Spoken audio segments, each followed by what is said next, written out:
Good evening, campers, dreamers, and babysitters, and welcome to our raw reaction review for The Black Demon.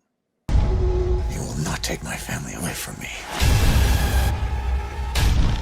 You're the monster. Open your eyes, cabron. I know a big-ass shark when I see one.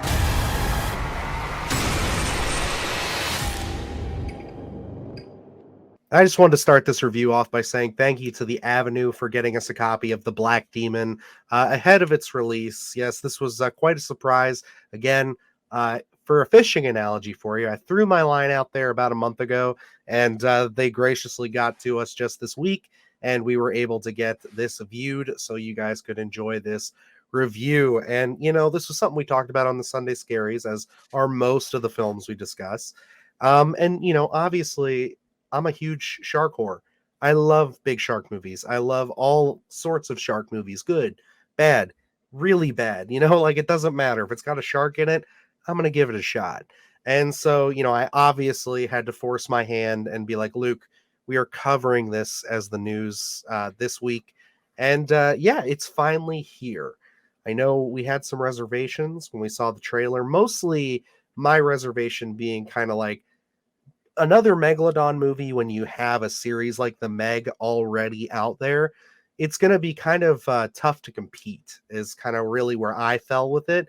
But I was always very, curious. I'm always down for more shark content. And ultimately, this one, I found out, I think maybe like a week later, they announced that this was going to be rated R as opposed to the Meg, which is PG-13. So I was like, cool. All right. That gives me some hope. Well, Luke, we've gotten to sit with it and see it. So before I give my thoughts, how'd you feel about The Black Demon? Well, even going into this one, I was hesitant as you get excited about shark movies. I get pretty hesitant about shark movies just because, I never know what the tone's going to be, what the shark itself's going to look like, what kind of budget we're looking at here. So going into The Black Demon, I was very hesitant. I didn't know, if this was going to be in the theater. I honestly was probably not going to be joining you to check this one out. So actually getting to view this one, I still stand by those reservations. This one did not hit for me. I think there is a good shark movie out there somewhere. It just wasn't this one for me. Yeah, and unfortunately, I feel a lot of the same way you do. And I watch a lot more of these movies than you. And it's one of those things where even for me, there left a lot on the table to be desired in this one. I think that, overall, I was curious about the concept. I like the idea of it stalking and attacking people near an oil rig. I thought that could add some cool elements of distress as the oil rig's kind of falling apart.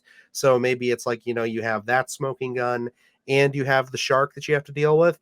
But as the film kind of progressed, it really felt very stagnant at a certain point, in my opinion. I feel like there was a lot of time where we were just kind of freaking out about the shark. We were talking about the shark constantly, but we hardly ever saw the shark. And that's a huge, huge demerit in my book when it comes to these things. Because it's like, it's a movie about a damn megalodon. Like, I am here for the shark. I want to see the shark. It's all over your poster. It's all over that trailer. And it's hardly in the movie, it feels like. I mean, we see shades of it, pieces of it, which I get the Jaws effect, but, that's not what this film was billing itself as. I get maybe the first 20 minutes, you don't want to give it away. But once they give it away in the film and you have this distinct scene where you see it in all its glory, I expected that we were going to start seeing a lot of shark action, and it just never happened. It was just very quick and shades of it. And I don't know if that was a budgetary thing or if that was more just how the film was written. I don't know. Yeah, and looking at the world that we live in today, and we have things like the Meg, and we have things like Sharknado. I think when you're focusing on a megalodon, like as you do in the Black Demon, you're going to get an audience that's already built in and expecting something. And so you're going to have to deliver in that sense. And it doesn't necessarily have to be as comedic or anything like that, like a Sharknado or like the Meg, but I think you have to deliver in the sense of showing this megalodon because that is your selling point. It is all over the poster. It's what everyone is coming to the theater to see. They want to see some cool kills. They want to see some gore. I think that's what, the audience that you're going after is going to be hungry for. And this film does not deliver on that. This is Mhm. one of the things where we did get to see the screener. So I did only see this one time. It had crossed my mind being like, if I did rewatch this, one of my fun activities for this film would be to time the amount of, what screen time we get for the Megalodon because it is very brief. There isn't anything where we do deliver on a lot of different kills or interesting kills or anything like that. It's very minor. This could have almost been a film with another threat, if we took out the megalodon itself and focused on an oil rig and there was something else in the water, just a basic shark or anything else. For this to have a megalodon as one of its threats, it did not deliver in that sense. And again, the conceptualized of the idea of being on an oil rig intriguing. I thought maybe they were going to do something new, something fun, and really utilize this oil rig, but I don't really think they did that either. Yeah, and overall, it was just there was when you do get to the meat of it when it comes to the shark stuff. I think that the shark looks fine in a lot of the sequences. It never looked uber cheap. It never looked like Sharknado. They did a good job on that.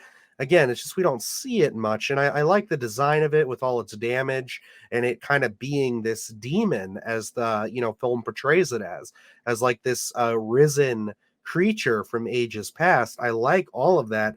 But everything around it too, like the other fish and everything, there were a lot of sequences. I don't know if it was just our screener, but the way it was colored and everything, it really looked like when they went deep into the water, it was like, I don't think they're actually shooting in water tanks. Like this doesn't look like they're actually like, because how like with certain movies they'll do water tanks and then have like the green screen behind them. It looked like they were in CGI water at some points. And I was just like, oh, that's not really selling for me at all. So it really did leave me with even that to be desired. I will admit there were a couple of cool shots with practical gore in there, but they're so quick. And it did leave me a little bit. I know the one scene I specifically mentioned to you were involving his daughter was one of those things where I was like, oh, that gave me hope. I was like, cool, that was really actually impactful. I like that. But it doesn't really do anything else after that. We kind of meander on this rig and we talk about the city. They are really heavy handed with this environmental message in the film too. I don't have an issue with that. I really don't at all. I think if you do it well, it can be, effective, and especially in these man versus nature style films that usually shark movies are. So it's one of those things for me where it's like with this, it just really got heavy handed. And at one point, they're using stock footage to illustrate their point, and it's just like, oh my god, guys, like can we just get on to it? I'm here to watch this shark, and you've hardly shown it to me, and like we've hardly had any action with it. And again, this could just be indicative to the megalodon effect, but I would have preferred if this shark was, an oversized shark, but not a megalodon, because when you do get to that shark action, it's just a quick chomp and a swallow. That's it. There is no fighting this thing unless you have like a giant harpoon or an explosive or something like that. There is no winning. So it takes a lot of the stakes out of it for me, where it's like, if he gets them, he's just going to swallow them. That's it.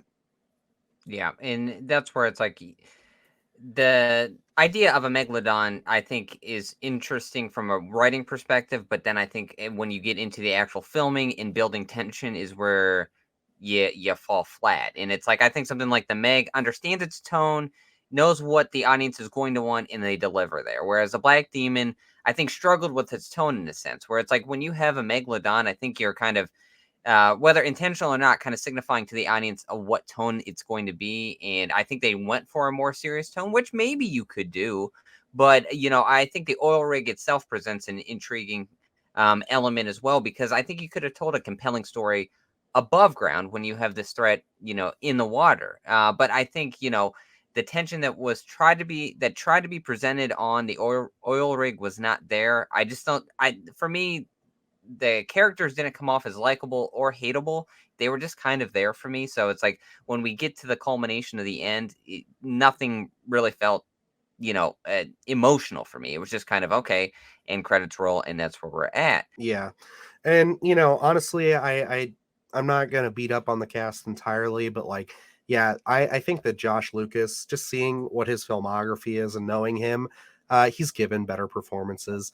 I think that there was a lot of stuff where he was just very over the top in some moments and very dull in others. So it was a very graining performance for me.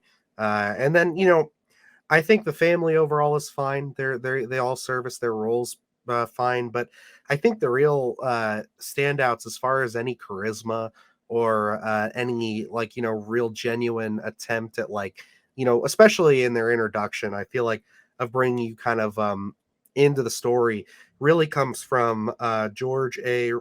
Jimenez and Julio Cesar Sidalio. Sorry if I'm butchering your names, but those two gentlemen are on the oil rig, and I thought that they had some very bright moments as far as just adding character and just overall, giving you a little bit of something that it's like I can get behind these guys. These guys feel like they have something there because again they're attached to the town that surrounds the story as well. So they actually feel like they have some more skin in the game as opposed to the family and Josh Lucas's character who are just kind of there.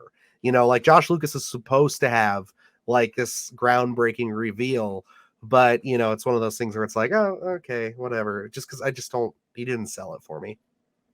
Yeah, and it's an odd dynamic because the two characters are already on the oil rig.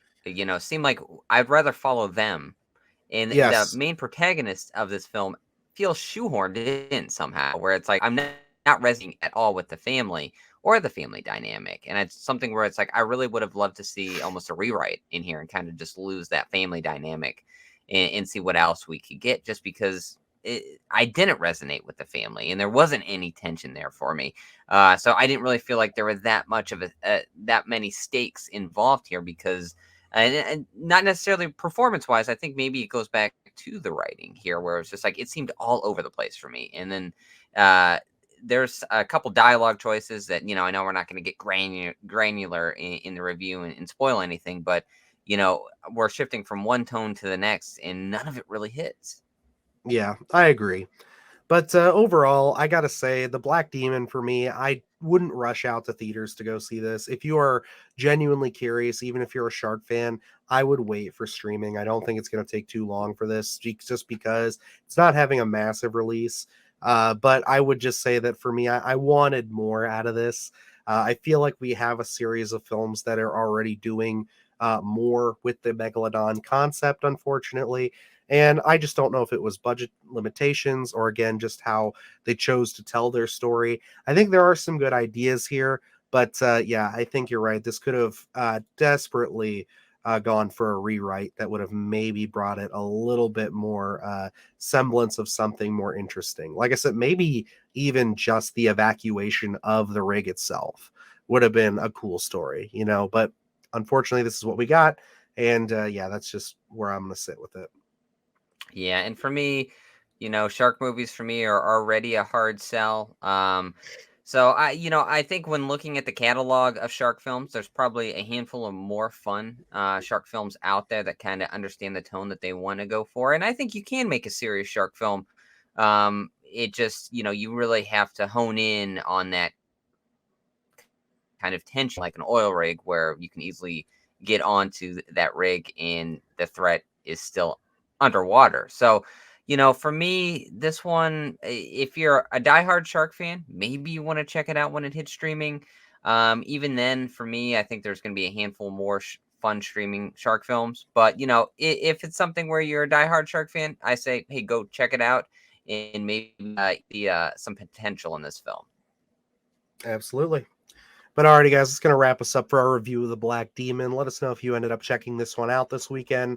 And yeah, we got a lot of great reviews on the channel. I just got the chance to check out Beau is Afraid over the weekend and had a lot to say on that one. Very controversial film. As well as we got an opportunity to check out Sisu just a few weeks early, which is also dropping in theaters this Friday. So check our review out for that, as well as our Evil Dead coverage from last week. So lots of good Evil Dead videos up there for you if you want to know about the timeline, if you want to know our spoiler thoughts on Evil Dead Rise, it's all there for you to watch. So other than that, guys, if you are just discovering our channel, please hit that subscribe button. We are on our way to 1,000 subscribers, and we're getting pretty close. I think we're going to cross into that 800 mark anytime here, and then we're right around the corner. So if you guys can hit that subscribe button, we'd really appreciate it. Like this video and share it if you want. But yeah, other than that, I guess that about wraps us up. So until next time, I am Dylan Newell. And I'm Luke Janesco. And remember, stay scared.